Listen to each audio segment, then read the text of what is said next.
Hi, everyone. I'm excited for you to meet Allan, my friend. And we're going to talk about not letting AI take over and give you content and copy that you can actually use yourself. Allan is a marketing expert. So I'm really glad to have you on this show, Allan. Welcome.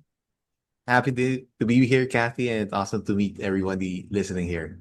Yeah, I love this. This is a great conversation that everybody needs to learn about. And I know you have some tips to help us. So talk to me a little bit about your journey as a solopreneur and entrepreneur. Yeah, it's a little messy. So I'm not in college, like I'm not the type A personality who have a specific goal.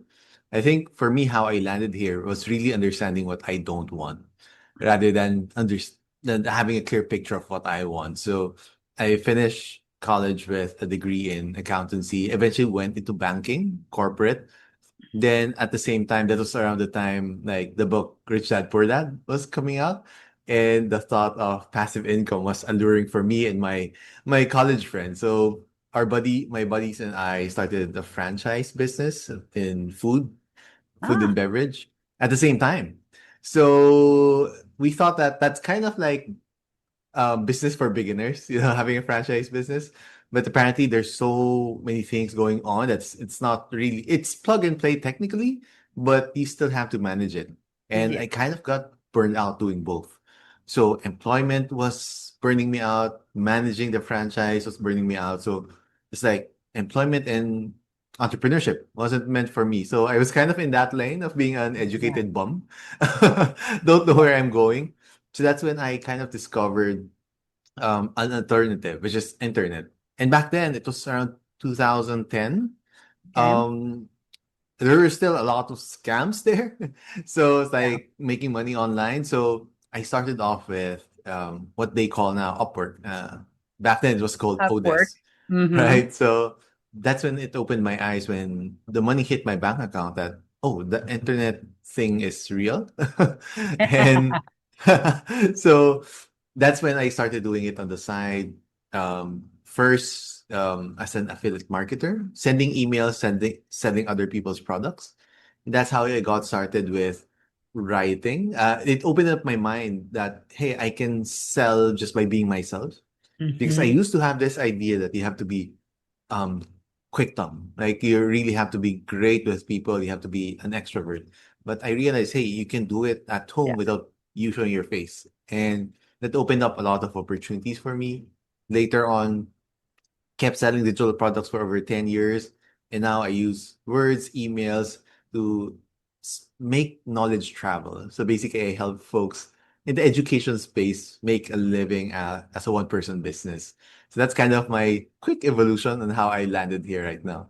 I think that's really great. When you said, I didn't know what I wanted, but I knew what I didn't want. And I think that that's so true for all of us. It's like it's so easy to know what we don't want, but it's kind Mhm. of really hard to know what do we want.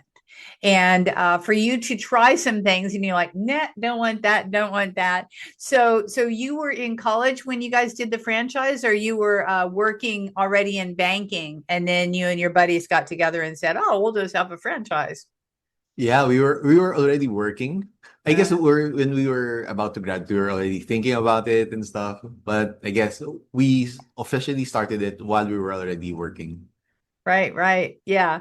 And then, yeah, so it's like sometimes you're like, why was I thinking all this? But I get it. I mean, you have to do what you know, you have to do things to know what you don't want.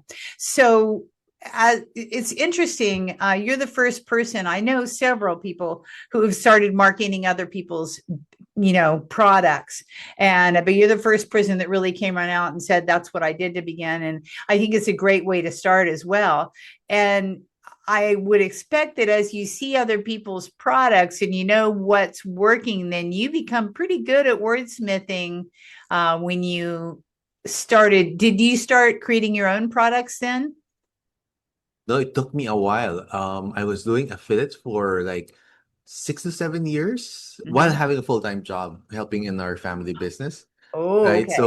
So yeah, and I did that out of necessity because it was the most efficient thing I can do because I would do it at night. Right. Right, So I right. can only back then I was running my ads. It was simpler back then to run ads, build my Yeah. list and just send emails. So that's kind of the entire business model. But after a Ah. while, you realize that, hey, if they stop the affiliate program or they start to change direction, they change the commission rates, kind of. And I was at the time where I just got married. So I kind of looking for stability. And I Mhm. thought that, hey, I need to have more control as well. So I think 2016, 2017 was when I started my own offer. So, so yeah, it took a while. I had a slow burn. Well, every entrepreneurial journey starts slow, even if we want to jump into it, if we jump into it fast, probably not a good idea anyhow. So, Right. just going slow and steady. I love that. So, did you start then? Was your bridge that you started your own product to sell, or that you started your own consulting to help people sell products? Gotcha. So that's funny. That's a great question. I started off with digital products. So because when I started, I was still working. So Yeah, I couldn't necessarily trade time for money fine. that way, right? Yeah. So my first course was about email marketing. So I'm based in the Philippines. So we're typically like a few years behind with marketing. So I'm just teaching what I know. So back then I was already doing affiliate marketing for 5 to 6 years, and I just figured, hey, would you guys this is what my results are Mhm. with affiliate marketing, and I pre-sold it. So Ah, I pre-sold it via smart. email. I didn't have a sales page, right? So You're so hey, this one. smart. I don't have any design skills as well. So I just said, hey, I just leaned on what I can do. And hey, here's what I did for the past few years. I'm not sure if any this what I'm gonna teach. I don't even have all the modules laid out. Just have a Hmm. vague idea of what the week to week thing is. Hmm. And just laid out like and I had to figure it out on PayPal. Like I don't have a checkout page. So I just had to figure out on PayPal how to get a direct link for them to pay. So I just Right, drop right. it there. Right? So I think I had 8 people, no, 11 people join me for around, if I'm not mistaken, it's around $200 each. That's So, amazing. so, so yeah, and that's really just pre-selling basically. Right. You didn't even have the product. I didn't, yeah. Well, it And I was had in to your file a head. It was leave. it was in your head. You had the product, but Yeah. yeah. Right. Yeah. And I think like once I sold it, that's kind of like the light under my butt that I kind of got to get this going. Yeah, yeah. So yeah. And when people paid me, I had to, because in our family business, we work Mondays to Saturdays and the workshops Ooh. were on Saturdays. So I had to Uh-huh. file a leave for my dad that, hey, this is what's happening if I can do it. So, so yeah, it kind of forced me to get into digital products once I sold it. And later down the line, I realized that, hey, that's one of the best ways to actually start a digital product, is to get paid for it first. Right. So And yeah. because you know if they want it or not. Like if they're not buying it, then what? And I did that early in my career. I created a course and I didn't know. I thought this is the best thing. Everybody needs this, but I didn't Right. test it to see if people really wanted it or not. I mean, that was Right. very smart. Yeah, yeah. It's born out of, I'd say I was lucky to understand that concept and also kind of lazy enough na I don't want to do something without any guarantees. I guess that's the accountancy training back then, being conservative with numbers that kind Right, of right, helped me pull right. through. Yeah, and you were married and you had a limited amount of time. So you had to make Exactly. sure that your time was going to give you money. Otherwise, why do it? Exactly. And I think it's a great piece of advice for everyone listening that if you have a concept, try to test it. Make sure that people want it before you do it. Exactly. Yeah, I think that's a great tip of advice. So, what's been one of the challenges that you've come up against, and how have you managed to balance it or overcome whatever came at you at that point, or At any that point? point, yeah, I guess the biggest challenge for me is like for me as I'm based in the Philippines, but I'm raised in a traditional family, Chinese family in terms of culture, and I'm the eldest son, and we have a family business. And the Oh, okay. expectations are for me to take over, any eldest son to take over, right? So in some ways, that's the biggest challenge for me in terms of the identity as my role. And I've done my role for like 6 to 7 years, but at the same time, I knew in myself that the type of business we had wasn't really a good match for my personality and my skill set. Mm-hmm. And the way I overcame that was I didn't really I knew where it was coming from. It's a matter of it's for my future as well to have a predictable source of income, something that is established. And that's where the concern comes from. And for me, that's why I put in the hard hours, sacrificing the my recreation time at night, relaxation time to build this is to show proof to my parents as well that hey, I'm not just playing around with this internet thing. It can produce results. Some of them I would demonstrate real time, like when the affiliate commissions are coming in, or treating them with Sunday lunch, small things like that. Yeah, yeah. That would okay, this is something real, right? Or when I get invited to speak, because locally, like I kind of am one of the first ones to do internet marketing. Not really the first ones, but one of the early ones. So there were fewer people to invite to speak.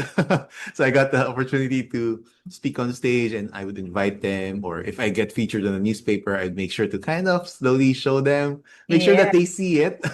Uh-huh. um, so, and I guess that carries over to how I do emails too. Like we were talking about copy and it's show don't tell, right? Like Yeah. don't just say that you're good, don't just say that you can do this, like demonstrate it. And I think that was helpful for I wasn't sure about I didn't know that concept back then, but I just knew that from parents like you can they're skeptical like unless they Yeah. see things in real life and they're trained because of entrepreneurship that just not to take people for their word, you have to see them, test them over time. And Yeah. that carried through for me and that has been what I've been applying even for my copy right now.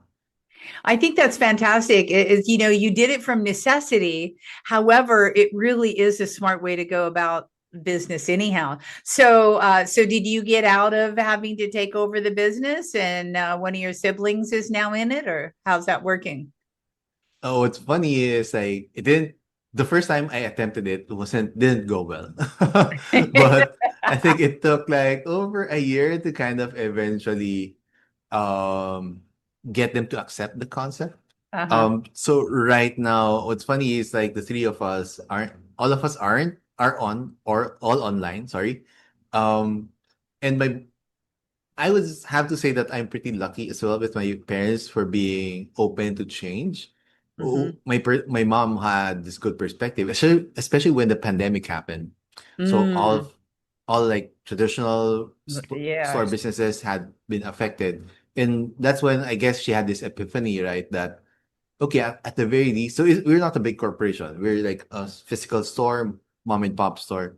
She was thinking that, hey, at least none of the three kids are relying on the store for their income. So at least we have a diversification. They can all stand for themselves on their own two legs. So, and that's also one of the things that I want to focus on this year, like the transition. If they do plan to retire, how to transition the assets, yada yada yada. And that's why I'm kind of designing my own business to be able to run by itself and give me more free time to Mm, plan estate, to plan for my daughter's future. So I'm a big believer in like that the business should support your life instead of the other way around. Because with a traditional business, we're open Mondays to Saturdays, including holidays. yeah, yeah, yeah. So sometimes family vacations, you're incomplete. Or we need to visit a relative, there's somebody has to stay in the store. So it came to a Mm-hmm. point where I was asking, is the business supporting us or are we adjusting our lives to support the business? So that's Mm-hmm. kind of the direction I want to have for my own. That's fantastic. So you're saying that all three of you, your brothers and sisters, you're all internet marketers? Well, my sister's help working with me, and my Okay. brother is working as a online translator for Mandarin Chinese. Oh, So it's fantastic. home base. Right, right, right. That's fantastic. I love that. And now you can set aside, time to take care of your parents as well and help them transition Mhm, into an easier life. That's super smart. That's quite an obstacle to overcome, just the culturally. As the mhm. eldest son, I know that. Yeah, you're it, Yeah. dude. so, That's so right. yeah, good job on getting that out of the way. So, what do you think? What's the most memorable? So now, okay, let's jump over. I've got a little sidetracked thinking about your story. So I know that now you help solopreneurs and you help other Mhm, entrepreneurs do similar things and create a life for mhm. themselves. Tell me how it works and what's your favorite client story that you've had that you people that you've worked with? That's a great question. For me, we have a code. So my site is Digital Solopreneur. Um, then the clients I work with, I have this program called Effortless Earners, and one of our Ooh. codes there, right, is yeah, having the business support life instead of the other way around, and understand there's some of the audio listeners might not see this, but behind me is like a whole year calendar, right? And I've marked out important days, birthdays, including our dog's birthday, because I want to visually see my priorities and plan the business around it. And so the way we do it is, I don't have a big dream of creating like an 8, 9 figure business. My dream is I have a freedom number in mind, and I want to have a small team, that can reach that without sacrificing. Because the bigger you get, the more Yeah, complex the business can get, right? yeah. So, and I know there are people who would like to shoot for the moon, and they're not necessarily who I'm working with. I'm working with folks who wants to have the business optimized for their lives. Mhm. And so one of my favorite client stories. I do have a couple of them, but one of my all-time favorite is I'm working with this guy who helps people pass an IT certification. So all the trainings are in English and they're super complex words, right? So he localized the language and sold like these 500. So it's like around $10 ebooks, right? And people would print them. And the printing cost would be more than like the digital product. Right. Um, and I helped him with his copy, with his structures, and he sold enough that his wife, who was working overseas, he was able to replace her income and bring her back. So they have one child, a son, and he was able to reunite their family, and he was able to buy a dream property just outside the city. And that's probably just from selling that ebook and eventually into a course. Hmm. But so that's one of my favorite ones. I have another one she's local, but she's working in the Netherlands, and she helps people with their careers. And she was able to multiply her income. So she has her work, then her side income, which is her consulting for careers. Her earnings there is what she sends to her parents, right? And Ah. it came to a point where it grew by almost 5x her side income. No, around 3x. Then she was already seeing like since her contribution to her parents are growing, she would see like the credit card charges. And she was saying, okay, the lifestyle's getting too high. Let's not get used to this too much. So uh, some a bit more comical than others, some very life-changing, but both equally memorable. I think that's fantastic. And that someone can do that with the $10 ebook is just really kudos and props to you to help that person do it because so many people have tried to, make their fortune, so to speak, with little ebooks, and it's hard. So I don't know how you managed to do that for him, but that's A fantastic. lot of it I think a lot of it is for us to getting them their first win, to make them believe that, hey, this can happen. And that client eventually self-taught himself for advertising as well. But because he already had the foundation. So kudos to him too for expanding his skill set. Right. And so yeah, I think like for me, my first sale was, I could remember, it's January 2013, and it was an $8 commission from an ebook called Chinese. I mean, it's about language learning. It's Mhm. spelled Chinease. It's like Ah, Chinese and ease, easy, Chinese, right? right? So, and that kind of opened my mind that, hey, I can sell. And from there, it's kind of, okay, I kind of shifted my identity into somebody who just counts people's money as an accountant to now, okay, I can really make money from this, just writing words on the screen and sending it to people that I don't know. So, Mhm. and I think, and I think that can like snowball into a skill set, a skill stack that can really change your life. Absolutely. For those of you listening, I would love for you to connect with Alan because if you're looking at doing anything online, even just the languaging that you're using is so very important. And we'll put the link down in the show notes. But continuing on, okay, I know that you have your year in a glance at the back. What Right. other organizing hacks do you use to run your business right now? Lovely, lovely. A lot of it is really boring. It's really just scheduling and sticking to it. So Mhm.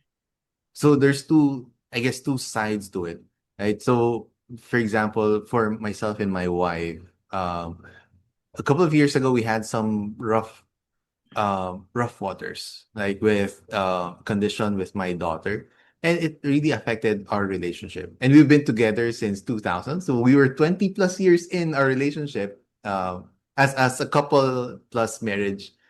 And one of the things that really helped us was doing breakfast dates, right? Where we go out, no phones, we just talk to one another Mhm. and committing to it, right? Committing to it every week, same time. The same with Mhm. workouts. I realize with food, scheduling when I prepare my meals so that when it's time to eat, I know I know the calories and stuff rather than eating from outside. And it's just the discipline of doing that and not having to decide every minute what to do. That was very big for me because when I was in corporate, what I took for granted was structure. Ah, yeah. Right. Yeah. And when I started doing things on my own, I had that hustle attitude. Like, just get this done, just get this done. When I Mhm. started doing it full time, like, just get it done it worked for like maybe an hour or two. But if you have to scramble for 8 hours, yes, you move, but you move in eight different directions. So it's Right. like, I call it sorry, busyness. Busyness, yeah, being busy, but you're not doing business. 100%, 100%. And that's when, okay, I need to make it more boring. So that has really helped me because it removed my decision. Mhm. And on the flip side of that, kind of related, is treating empty spaces in your calendar as appointments too. Right? Ah, So yeah. right? Because what I mean by that is when you see an empty space, you want to fill it up with something, Yeah. Yeah. right? But when it's empty, it's meant to be empty. So it's for you to relax, to do something else, to play with your kid. Like for me, recently I picked up Brazilian jiu-jitsu. Um, because I've always wanted to do martial arts since I was a kid, but I was a sickly kid or very unfit. So now is the best time. I mean, I'm only going to get older. So, and for me, like, I'm 41 this year and wanted to kind of, um, I guess for entrepreneurs, is like to be open to do first time things, Hmm. doing things for the first time and kind of having that joy. And I think Hmm. that also translates into copy, for example, because you can share you can document what you've been doing, right? As part of your copy, because that's something that AI can't manufacture. That's something Hmm. that you tell them, and they see you not really just as an expert in stuff, but as a protagonist in the story. Right? That's why we love watching Netflix. We want to read stories, Hmm. and like showing a picture of me being vulnerable, getting thrown around. It's it creates some, hey, this person is, there's something happening in their lives, right? They're not just talking heads. And if I preach, for example, empty spaces are appointments too, but they always just see me working, then there's kind of a disconnect. But if they Right. see me use that time to actually do something for the first time, document it, then it only strengthens the message. And the message should be true, in fact, but I'm also showing, not telling, which circles back to giving proof to my parents that this internet thing is working, right? And it's just continuing on. And that's kind of how you can tell stories without having to be a wordsmith, right? Just by Mhm. documenting your things, unique things that happen to you, and relating it to your business basically. Yeah, and which leads us around back to creating content that there's no way AI can bootleg or Mm, generate. And right. so that's really your best piece of advice, or a piece of advice for people as they're creating content for themselves, is to be real, Mm-hmm. show us, show yourself doing things other than working, which I think is a great tip. And what else would you add onto that?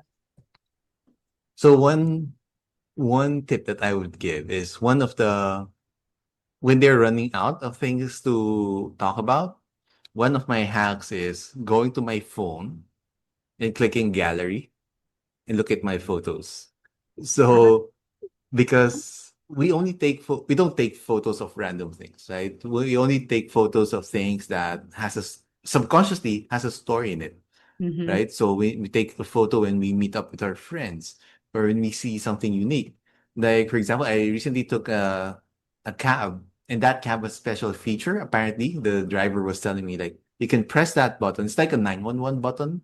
Uh-huh. So, okay, I took a photo of that. There must because, oh, that's something new. I'm not thinking of using it for something, but when I look at it one day, okay, I can use that as an angle. For example, hey, if your business runs into trouble, do you have something like this to help you out, right? So I can pivot it to my offer being there is like 911 call, for example. So, but yeah, images would be a great hack. And I Love sometimes use that. the image, upload it on AI, kind of program my AI to, hey, come up with an angle with this image. So, so that's a tiny hack so that it show don't tell, right? It documents and you have proof because only you have that photo, Mm. right? So you don't have to. So there's always an idea bank in your phone without you really knowing it. That's brilliant. Pew. Yep. Now I'm gonna start doing that. That's a great tip. Wow. I feel like we could talk for hours about this stuff. I'm sure you have more. Wow. Okay. Yeah, I love that, because you're right. Whenever we take a picture, there is something behind it, a reason that Yes. we took the picture. Um, Right. Right. yeah. Right. There's a reason, there's a trigger for us to take photos. Because you know what, even myself and my wife, we're not big selfie people, even when we travel. So we have to remind ourselves to do it. So when there are those times when you pull it out by yourself, there's something that triggered it. So you have the selective there's a reason behind that. And that reason is typically something that's unique, right? And that's what stories are, right? These are things that are out of the ordinary. Mhm. The thing might be mundane, but the situation, the context is different, right? Mhm. And a lot of great stories are based on conflict, right? Mhm. So, like, if there's a movie without a bad guy, then it's gonna be boring. Yeah, yeah, No yeah. one's gonna watch that, right? Which goes back to the emergency 911 button, right? So the reason it's interesting is, hey, if conflict happens, if there's an emergency happens, so you have a 911 button, right? Um, so there's some baked in elements of good stories which triggers us to take photos, but it happens unconsciously. So Mm. yeah, even meeting up with friends, there's a reason we want to take photos of them and there's a story behind how you met each one, for example. Right, So right. I had a recent physical meetup with my clients, and I use the angle that one of our philosophies as effortless learners. Well, for me personally, I want to work with clients that I can sit down and have coffee with for hours. So that's kind of subconsciously my criteria. Mm-hmm. And what dawned on me was when I look at that photo, we actually had lunch and sat around for like 4 hours just sharing stories. And There, this is like the embodiment. Like this for me, it just dawned on me that hey, this is the type of people I yeah, want to attract. And you're that's the living story your behind the dream. photo. You're Yes, living right. your dream, right? So I literally when I say that, I'm not blowing smoke up your butt. I really met up with them and just hung out. And I realized, hey, I love hanging out with them.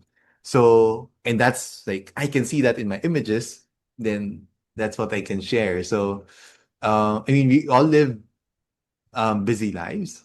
So, hey, let me just find out rather than using that time to think, come up with something, just look at what you've done and talk about what you've done. Hmm.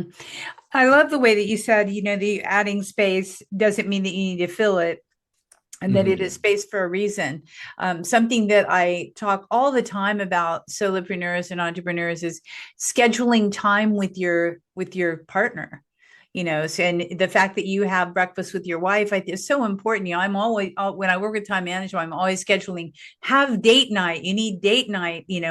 A lot, like regularly. And I say same time, same bat channel, so that it becomes a routine, just like you've set Yes. up with you in your life. And routines do pay for sure. I'm sure that your relationship has flourished, and now you actually have time where you can talk to each other about the important things without being two shifts passing in the night, which happens all the time whenever, especially, my family is all entrepreneurs. It's the same thing, need to have a meeting to talk about something. No, let's just have like date night and have fun. Just like you with your friends in your lunch, you can sit 4 hours and you're catching up and talking about all the stuff that's exciting to you.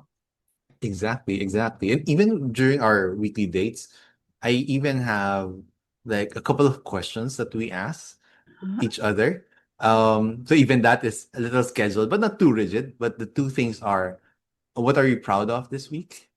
And what kind of support do you need? Mm-hmm. Um, it's kind of my way as well to a secret here. It's like kind of that question is for me to kind of share some of the things that I want change in the household without without being too forward with it. So if she asks me what support do I need, I kind of want Right. her to ask that from me. So I kind of Uh-huh. bake that in in our conversations, but also for me to understand that from her side. Right. So although we're not too rigid with that, what I wanted to do as well is, especially for the first question, I'm more into self-development and personal growth than my wife is. Um, so that's kind of my way for her to look back and feel proud of herself because she Mm-hmm. can be hard on like raising a kid and stuff. So I Mm-hmm. want that to for her to, get the chance to be proud of what she's done without feeling like she's bragging because I'm the Mm-hmm. one who asked, right? Mm-hmm. So and I think that has been healthy for us to put a little bit of structure in our date without being too rigid about it. Hmm. I think it's great. It's a way to also, like you say, ask for things without nagging, not being the Mm-hmm. nag and saying, Right. just kind of it opens up the conversation. Wow, you're such a good husband. People need to I follow tried. this. People need to follow this routine. I think it's brilliant. I will add that into what I recommend for my couples as well, is to have those two things. I mean, we do it during family meetings, Sunday nights, everybody gets to say their thing, but date night is something important to say as well, or date morning, date breakfast as you have it. Right, right. We're more morning people. Yeah, exactly. So, not me, but you can have all that. Let's see. So, is there anything that we should have talked about, as we wind down? I know we have a free offer that we want to offer people, but is there anything else in the conversation that feels important for listeners to learn or to hear? I think for me, especially when we are all entrepreneurs, is rather than just tactical, what I felt was useful for myself and for my clients is being able to forgive ourselves for our past. So Mm-hmm. what I mean by that is sometimes. for example, when people enroll in one of our programs, they carry the baggage of the past, or in the sense that they enroll in courses and they get nothing out of it. And they feel guilty into enrolling something new or trying out something new because they carry that baggage that, hey, I did this before. And for some, like that's family finance that they use to enroll in a course, for example. And there's that guilt for them. So for me, and also as entrepreneurs, we a lot of people I work with are one person businesses. And there's that comparison, there's that regret in the Mhm. past. I feel that I remember this one scene from the Netflix Stutz. This is by Jonah Hill. He's talking to his therapist, if I'm not mistaken. And there's a time when Jonah lost quite a bit of weight, but he was really harsh to his younger self, like the one that's obese, right? And they had this cutout of him when he was bigger. Mm, And he was asked to talk to his past self in a more compassionate way rather than in a critical way. mhm, Because of all the people, Jonah knows what that guy felt, right? The mhm. insecurity. So why always be harsh when you can be, if anyone, should have the most compassion. And for us, I think we should also have the most compassion for our past self because we knew how hard our past self, the younger self of us tried, Yeah. the insecurities, the fears, they were going through hard stuff too. Mhm.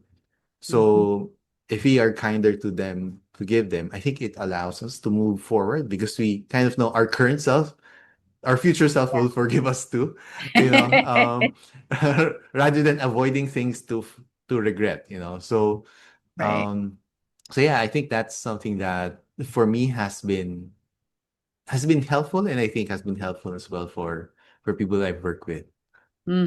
I agree. I mean, many of us, we buy things and then they don't come to fruition for one reason or the other. And then we do hold it against ourselves. So I think that's really good, sage advice for all of us. We've all been there. We've all bought stuff we should have either bought or didn't work or didn't fit or whatever. And, give ourselves grace with that. That's fantastic. Now, I Mhm. know that you have something that you're offering here to the listeners. What would that be?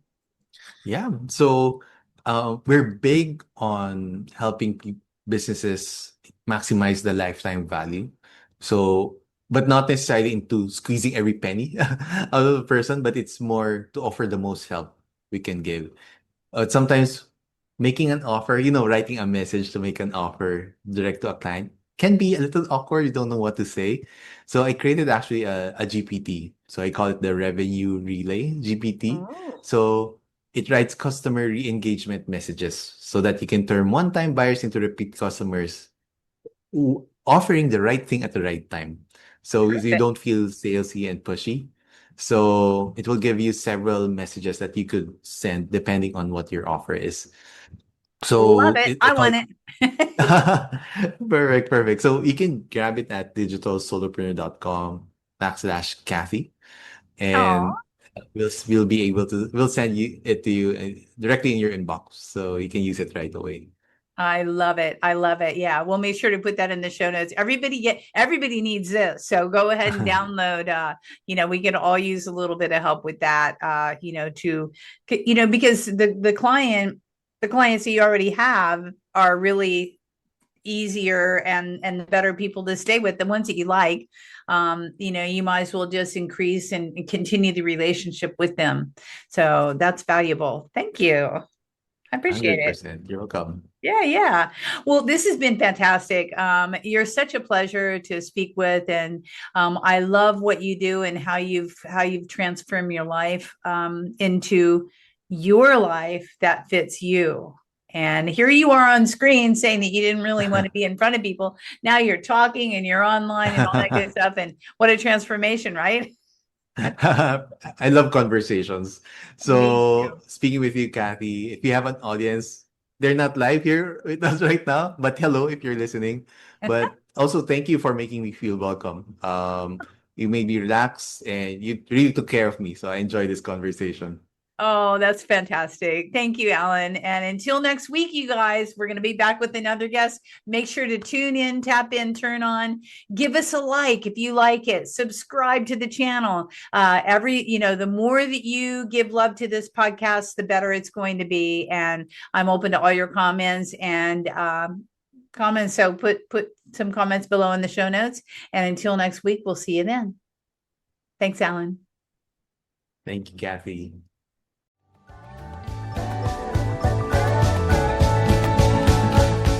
Hey, thanks for listening to this podcast. I hope you enjoyed this episode, and if you want to hear more, feel free to subscribe on the platform of your choice. Also, if you feel so inclined, I would truly appreciate a good rating from you to me. Have a stellar day.